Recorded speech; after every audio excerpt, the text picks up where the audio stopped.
Hello guys, ഇന്ന് നമുക്ക് കാടമുട്ട മസാല റെസിപ്പി ചെയ്യാലോ. തയ്യാറാക്കാൻ സിമ്പിളാണേ. അതിനുവേണ്ടി ആവശ്യത്തിനുള്ള മുട്ടകൾ എടുത്തിട്ട് ഉപ്പിട്ട് നന്നായിട്ട് വേവിച്ചെടുക്കാം. വേവിച്ച മുട്ടകളുടെ തൊണ്ടെല്ലാം കളഞ്ഞ് നമുക്കത് സെപ്പറേറ്റ് ആയിട്ട് വേറെ പാത്രത്തിലോട്ട് മാറ്റാം. അതിനുശേഷം ഒരു പാൻ വെക്കാം. ആ പാനിലോട്ട് ആവശ്യത്തിനുള്ള ഓയിൽ ഒഴിച്ചു കൊടുക്കാം.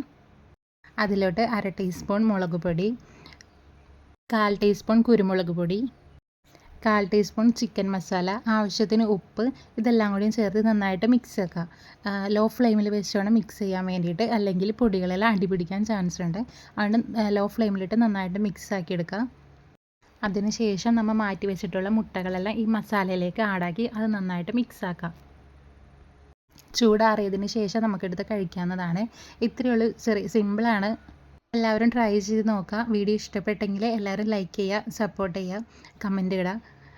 ഇത് എങ്ങനെ ഉണ്ടാക്കി നോക്കിയിട്ട് ഫീഡ്ബാക്ക് അറിയിക്കണേ. നമുക്ക് അടുത്ത വീഡിയോ കാണുന്നവരെല്ലാവർക്കും ബൈ ബൈ.